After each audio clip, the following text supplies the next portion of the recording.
السلام عليكم.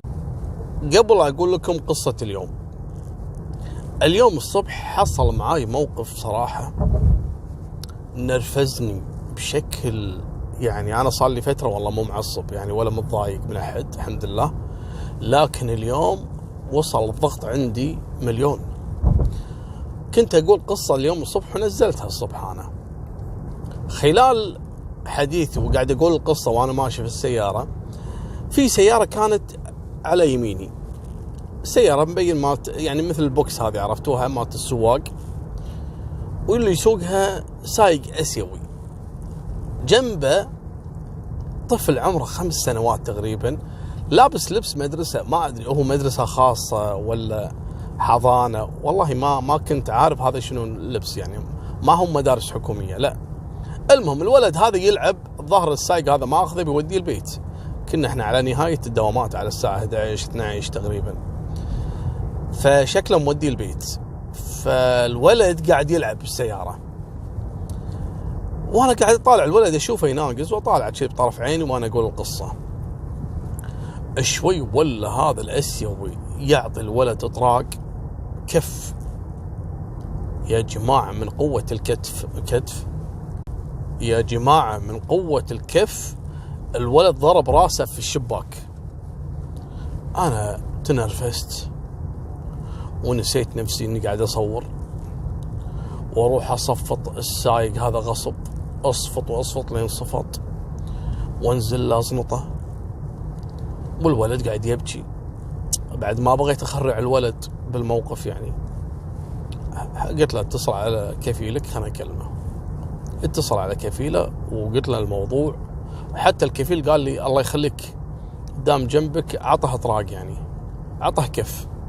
قلت له لا حبيبي انت تعال وعطه كف، انت دير بالك على ولدك عمره 4-5 سنوات، ممكن هذا ما يعرف يعبر لك ان السايق اعتدى عليه، اضربه، تحرش فيه.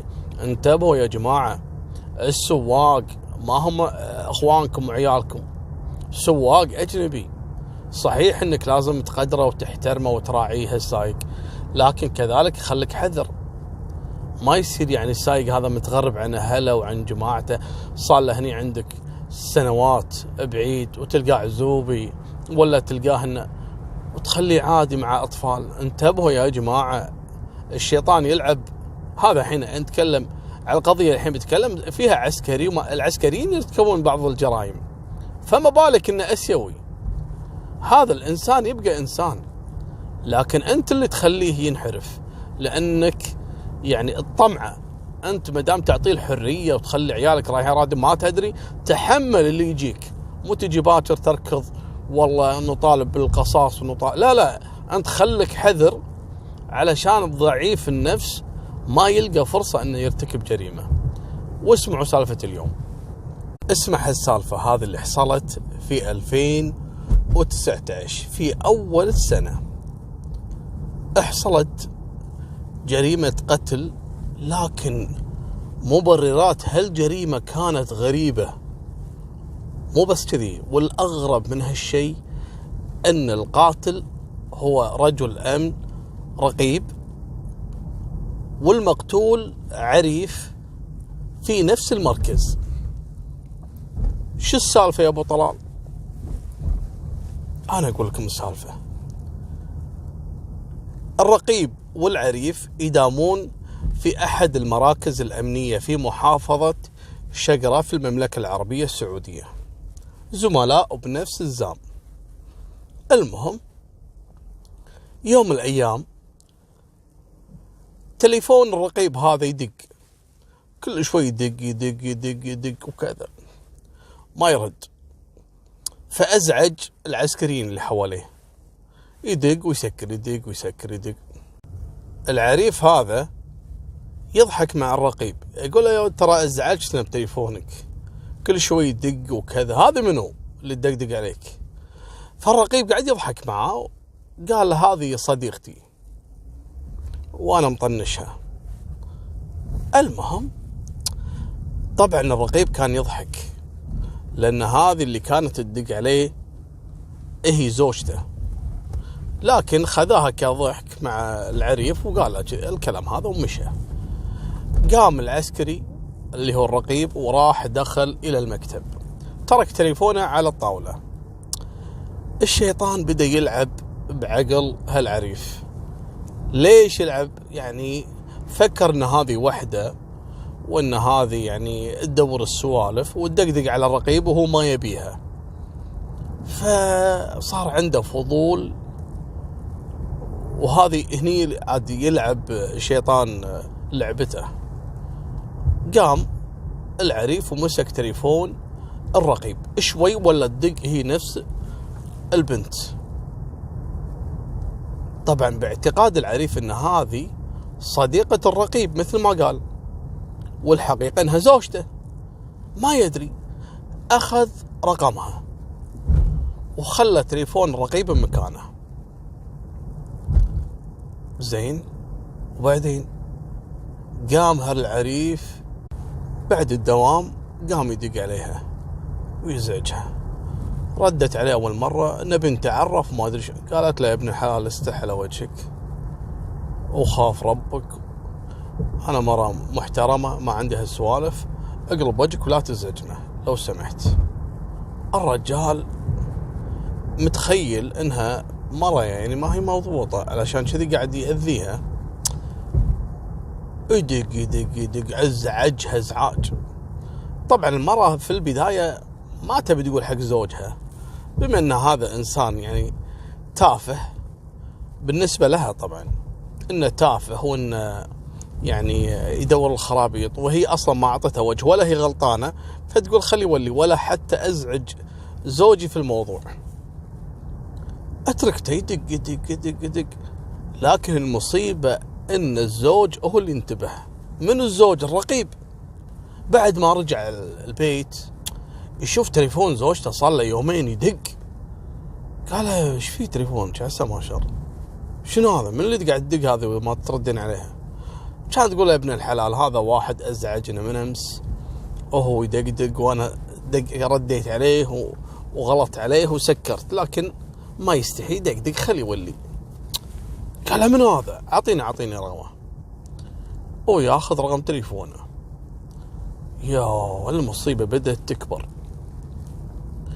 اخذ رقمه، وتعرفون برامج اللي تطلع هوية المتصل هذه كثيرة البرامج، ويحط رقمه في احد هالبرامج، ولا هذا فلان لفلان لفلاني. طبعا ليش معروفة من اول؟ لان هذا رقمه الثاني العريف، عرفه من الاسماء الناس مسجلته، يعني فلان الفلاني، المركز الفلاني مثلا، ابو فلان. قال انا علمه. اتصل عليه من رقم ثاني ولا يرد عليه، تأكد انه هو فلان. مالكم بالطويلة.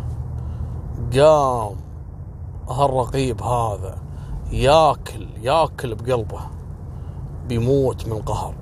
شلون هذا يتجرأ على يعني محارمي؟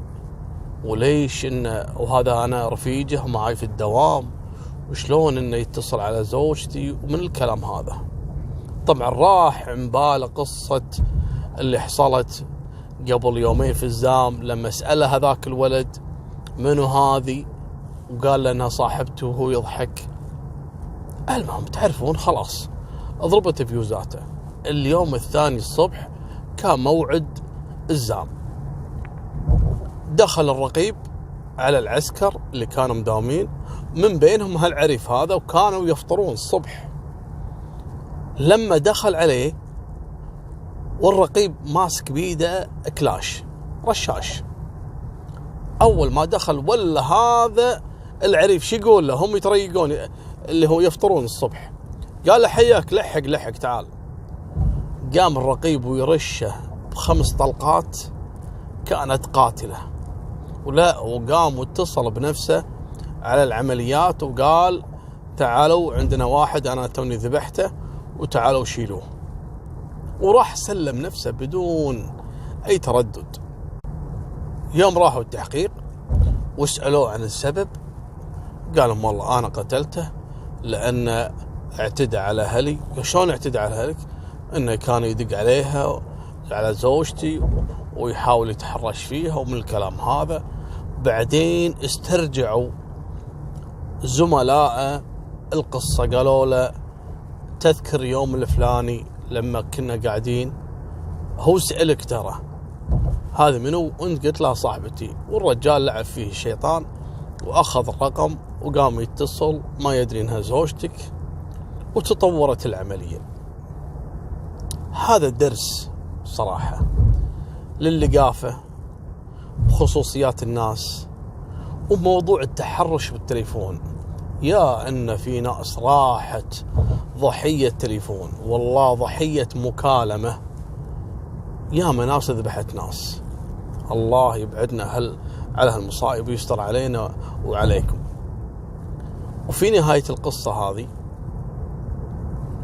أنا أتمنى من أي شخص يملك أي معلومات حول أي جريمة أو أي قضية، أو يملك فيديوهات نادرة، فيديوهات غير منتشرة، أو يعني متابع جيد للأحداث والقصص، حتى أنك تذكرني. ممكن أنا عندي قصص وعرف تفاصيلها لكن رايحة عن بالي يعني.